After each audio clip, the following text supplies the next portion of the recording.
When I signed those conducting gestures, everything changed for me.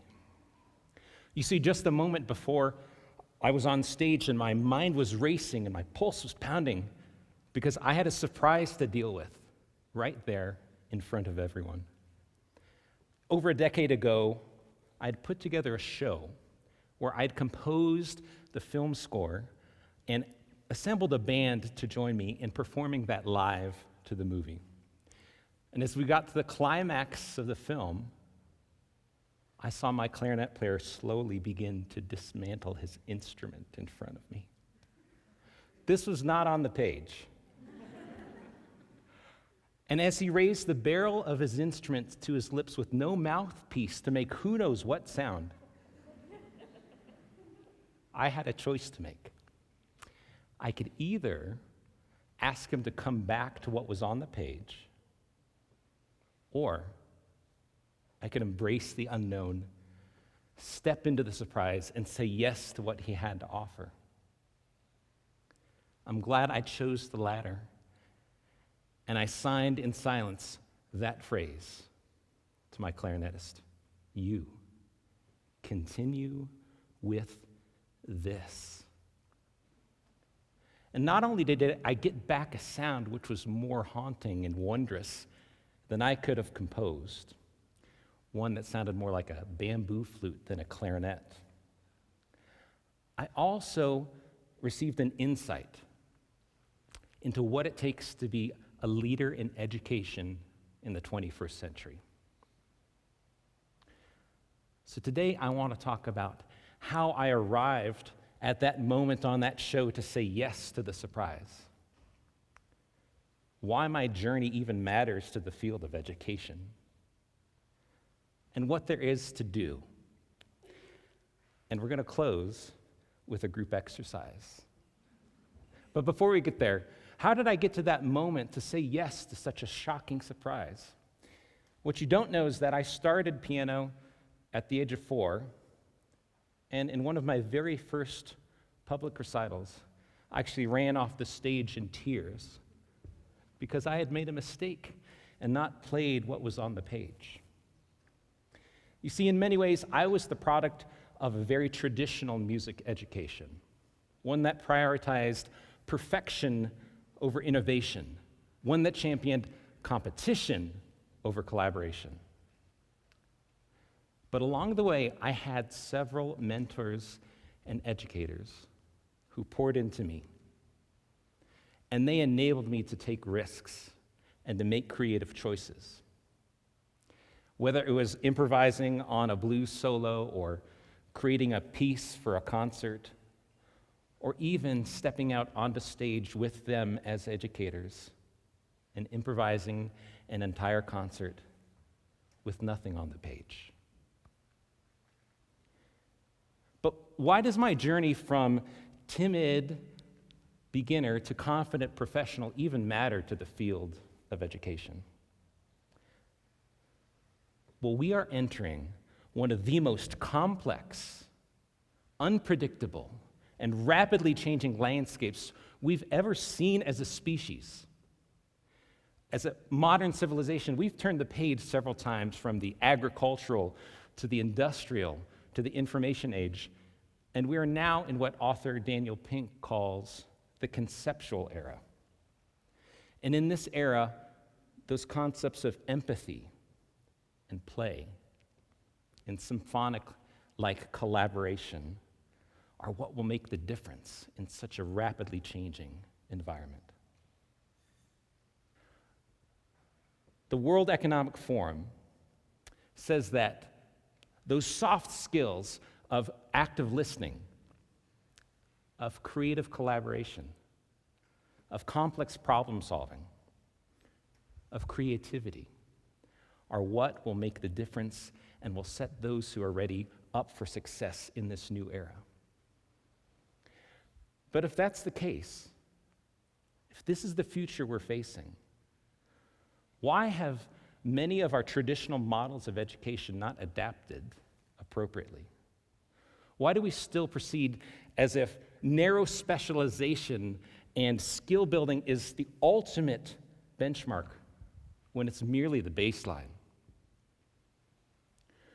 Why do we go forward with these old models into this new future? Well, for starters, creativity is messy. It's not easily assessed, measured, graded, tested.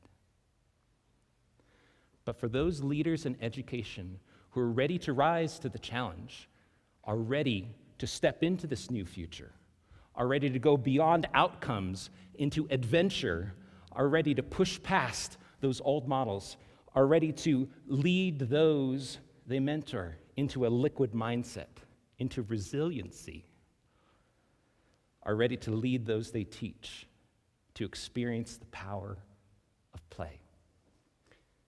If they are ready to do that, they are ready to lead those they teach into this new era.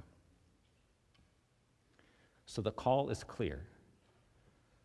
What is there to do? Simply this: create scenarios in which you, as a leader, do not know the outcome legitimately. Put yourself in scenarios where those you're mentoring have to step into the unknown with you and make that discovery together. But I don't want to just talk about this today. I want to put it into practice. So I'm going to invite us to close in a group exercise, and we're going to find the magic in this moment. We're going to make something amazing together. We're going to compose instantly and create a piece. And if you're saying to yourself, I am not musical, never fear. We're just going to make a joyful noise here together and have some fun. And to help us, I've invited a friend and colleague to join us. Professor Mark Harris is here on faculty at Metro. So would you help me in welcoming Mark to the stage?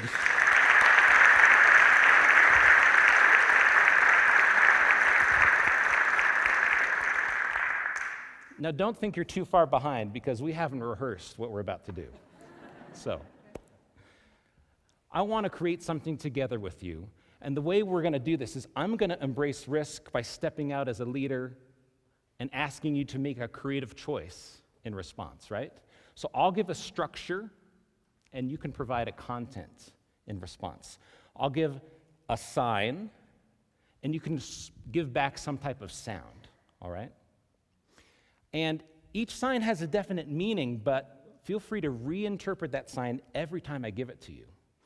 So we've already learned one. I'll give this one to you for free. This is continue, right? It's not traveling, it's continue, okay? And we're going to learn three. It's hit, sustain, and synchronize. Hit, sustain, and synchronize. So let's practice. The first one, a hit, is a short, sharp sound, right? On my cue. Something maybe like this. You ready? Even shorter. Great, and each time you can think of a new short sound. Ready? Okay, we're getting warmed up, all right? Here's the exact opposite, right? It's a sustain. Pick one long tone that doesn't have a sense of pulse. It could be whatever, right? Maybe something like this.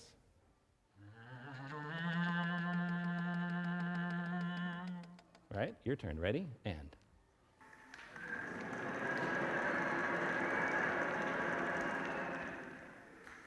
Good. I heard a cell phone. I was going to have Mark synchronize that, but you've already killed your cell phone, so that's fine. I'm in the moment here. Right. So let's do a few more. Ready?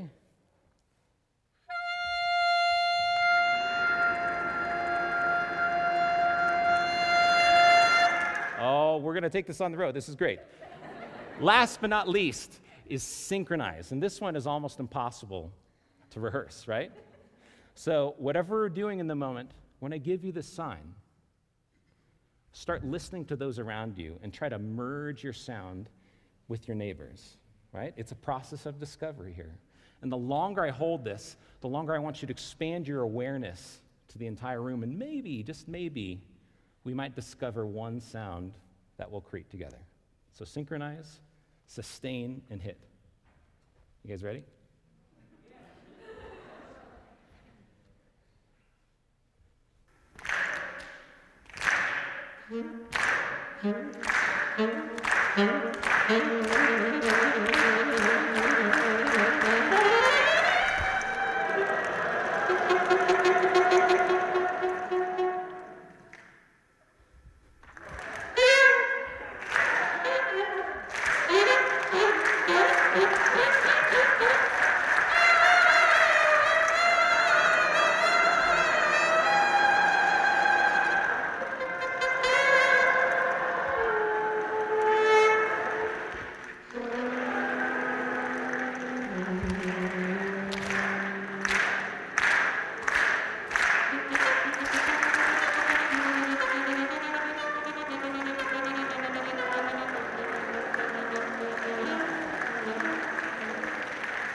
So embrace risk,